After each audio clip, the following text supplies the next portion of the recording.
दोस्तों, आज का वीडियो एक रियल स्टोरी से शुरू करते हैं।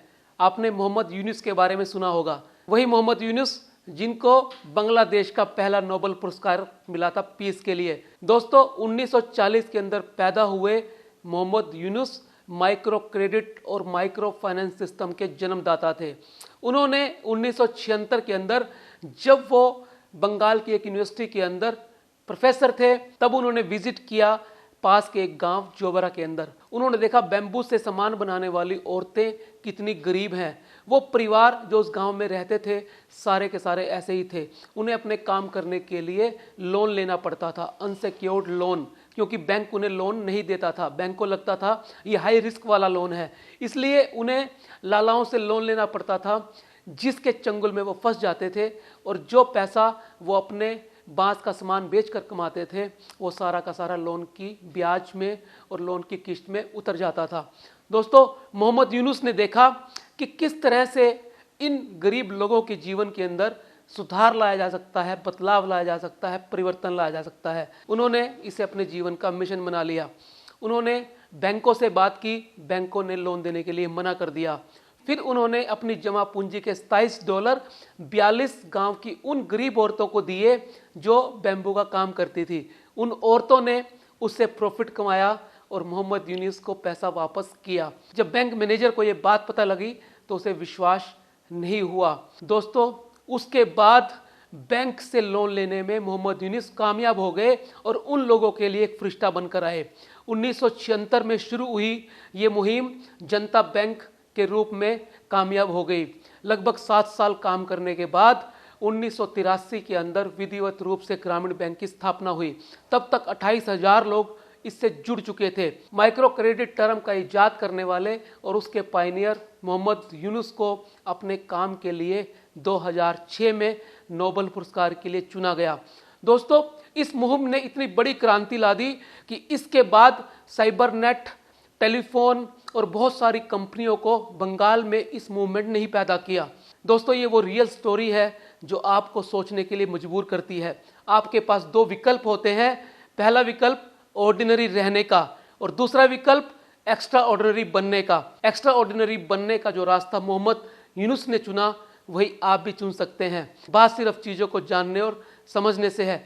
आज हम जिस किताब के बारे में चर्चा करने वाले हैं, वो किताब अपनी इनर वॉइस को जानने के बारे में है, यानी अपनी 8वीं आदत जानने के बारे में है। मैंने 1 साल पहले एक किताब की समरी आपके साथ शेयर की थी। उसका नाम था 7 habits of highly effective people, जिसे लिखा था स्टीवन आर कवे ने। उन्होंने ही 8वीं हैबिट नामक किताब लिखी है, द 8 हैबिट। दोस्तों, प्रोफेसर कवे की ये दूसरी किताब द 8th हैबिट हमें अपनी उस वॉइस को, उस आवाज को सुनने के लिए प्रेरित करती है जो हमें प्रभावशाली इंसान से महान इंसान की श्रेणी में ला सकती है, जो हमें इफेक्टिवनेस से ग्रेटनेस की श्रेणी में ला सकती है। दोस्तों, आज हम बात करेंगे इस किताब के ही वो 3 लेसन के बारे में, जिनको यदि आप समझ जाओ तो आप भी महानता की तरफ एक कदम बढ़ा सकते हो। तो चलिए चलते हैं शानदार किताब की जर्नी पर। पहला लेसन, फ्रीडम टू चूज। दोस्तों, हमने 7 habits of highly effective people के अंदर जाना था 7 आदतों के बारे में, जिसमें से पहली 3 आदतें हमें डिपेंडेंट से इंडिपेंडेंट बनाती थी और बाद की 3 आदतें हमें इंडिपेंडेंट से इंटरडिपेंडेंट बनाती थी। और 7वीं आदत हमारी स्किल को डेवलप करने को लेकर थी, जिसे शार्पन द सॉ कहा गया था। दोस्तों, 8वीं आदत यानी अपनी अंदर की वॉइस को जानना। क्या हमारा अंतर मन हमें कहता है? क्या बदलाव लाने के लिए हमारी आत्मा, हमारी स्पिरिट हमें प्रेरित करती है? ये 8वीं आदत है। इसके अंदर पहला नियम यह है कि आपके पास आज़ादी है चूज करने की कि आप कौन सा रास्ता लेना चाहते हैं। आप ऑर्डिनरी होना चाहते हैं या आप एक्स्ट्रा ऑर्डिनरी होना चाहते हैं। चूज करने की हिम्मत, शक्ति आपके अंदर ही नेचर ने, ईश्वर ने कूट कूट कर भरी है। दोस्तों, आपको ही तय करना है कि आपको कौन सा मार्ग लेना है। मोहम्मद यूनुस हताश नहीं हुए जब उनको बैंक से लोन नहीं मिला। उनकी अंदर की आवाज ने, उनकी अंतर आत्मा ने उनको प्रेरणा दी और उन्होंने गरीब लोगों की सेवा करने के लिए अपनी जमा पूंजी को दांव पर लगा दिया, और इस विश्वास के साथ कि गरीब लोग उनका पैसा वापस करेंगे और वो इस मिशन में कामयाब होकर रहेंगे।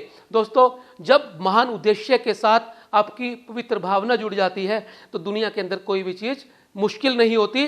प्रकृति भी आपकी इच्छा, आपके सपने, आपके लक्ष्य को पूरा करने के लिए अपना पूरा सहयोग देती है। तो दोस्तों, ये आपके ऊपर है कि आप कौन सा रास्ता चुनते हैं, ऑर्डिनरी होने का या एक्स्ट्रा ऑर्डिनरी होने का।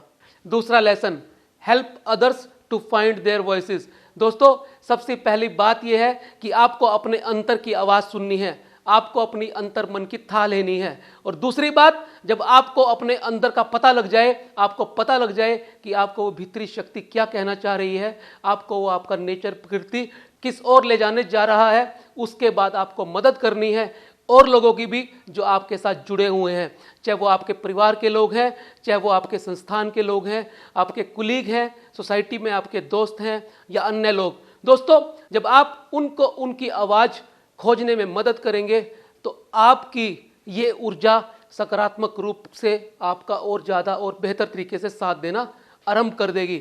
ये दूसरा लेसन है। दोस्तों, तीसरा और अंतिम लेसन है द 4 काइंड ऑफ इंटेलिजेंस। प्रकृति ने हमें 4 तरह की बुद्धिमत्ता दी है, जिसका मैंने बार बार बहुत से वीडियो में उल्लेख भी किया है। दोस्तों, सबसे पहली इंटेलिजेंस होती है फिजिकल इंटेलिजेंस। आप सब जानते हैं कि हमारा शरीर बिलियंस कोशिकाओं से मिलकर बना हुआ है। इसके अंदर माइटोकॉन्ड्रिया के रूप में शक्ति का भंडार भरा हुआ है।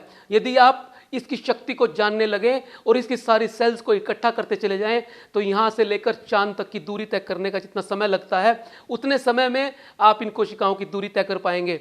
दोस्तों, आपको अपनी फिजिकल स्ट्रेंथ के ऊपर काबू करना होगा, आपको अपने मनोबल के साथ साथ अपनी फिजिकल स्ट्रेंथ को बढ़ाना होगा। ये पहली इंटेलिजेंस है जो नेचर आपको देती है। दूसरी इंटेलिजेंस, मेंटल इंटेलिजेंस। दोस्तों, फिजिकल इंटेलिजेंस के साथ साथ मेंटल इंटेलिजेंस भी आपके पास होनी चाहिए। मेंटल इंटेलिजेंस आपके पास तब आती है जब आप बहुत सा ज्ञान इकट्ठा करते हैं, बहुत सी सूचनाएं इकट्ठी करते हैं, बहुत सारी इंफॉर्मेशन इकट्ठी करते हैं, बहुत सारी किताबों को पढ़ते हैं, बहुत सारे लोगों के बीच में रहते हैं और जहां आपको बात करने का मौका मिले, बात सुनने का मौका मिले, हर जगह अपनी बात को लोगों के माध्यम से और लोगों के साथ शेयर करते हैं। दोस्तों, बहुत सारी जगह मैंने आपको बताने का प्रयत्न किया है कि पहली क्रिएशन मेंटल क्रिएशन होती है, उसके बाद ही चीजें फिजिकल धरातल पर उतरती हैं। कोई भी मकान बनाने से पहले उसका नक्शा पहले दिमाग में बनाया जाता है, उसके बाद वो धरातल पे फिजिकल रूप में आता है। और जब आपकी मेंटल शक्ति यानी आपका विजन आपके फिजिकल इंटेलिजेंस के साथ मिल जाता है, यानी आपके डिसिप्लिन के साथ मिल जाता है, तब 1 और 1 11 होने वाला काम होता है। ये सिनर्जेटिक एनर्जी जो फिजिकल और मेंटल दोनों शक्तियों के साथ, दोनों इंटेलिजेंस के साथ मिलने से पैदा होती है, एक तूफान ला देती है और ये तूफान ही आपके बड़े सपनों को पूरा करने के लिए अंततोगत्वा काम करता है। दोस्तों, तीसरी इंटेलिजेंस होती है इमोशनल इंटेलिजेंस। मैंने डेनियल गोलमैन की किताब द इमोशनल इंटेलिजेंस आपके साथ कुछ दिन पहले ही शेयर की थी, जिसके अंदर आपकी EQ यानी इमोशनल इंटेलिजेंस के बारे में विस्तार से बताया गया था। दोस्तों, आपकी इमोशनल इंटेलिजेंस यानी लोगों के साथ रहन सहन का तरीका, लोगों के साथ संबंध बनाने का तरीका, कैसे आप अपनी भावनाओं को व्यक्त करते हैं, कैसे दूसरों के साथ मिलकर आप कितने बड़े बड़े काम कर सकते हैं। जब आपका विजन, आपका डिसिप्लिन आपकी इमोशनल इंटेलिजेंस के साथ मिल जाता है तो एक बड़ा एक्शन पैदा होता है और ये एक्शन ही आपके सारे कामों को फुलफिल करने के लिए काम करता है। भगवान कृष्ण ने भी गीता में कहा है, कर्मण्येवाधिकारस्ते मा फलेषु कदाचन है। दोस्तों, आपका कर्तव्य अपने काम करने का है, उसके बाद जो परिणाम मिलेंगे उस पर आपका कोई अधिकार नहीं है। तो पूरे मनोयोग के साथ पूरी फिजिकल इंटेलिजेंस, मेंटल इंटेलिजेंस और इमोशनल इंटेलिजेंस के साथ मिलकर जब आप काम करते हैं तो चौथी शक्ति यानी स्पिरिचुअल इंटेलिजेंस आपके साथ हो जाती है। क्योंकि जब नेचर को, स्पिरिट को पता लगता है कि आपका उद्देश्य महान है और आपकी भावनाएं पवित्र हैं, तब सारी की सारी इस संसार की शक्तियां आपकी पवित्र इच्छा को पूरी करने के लिए इकट्ठा हो जाती हैं।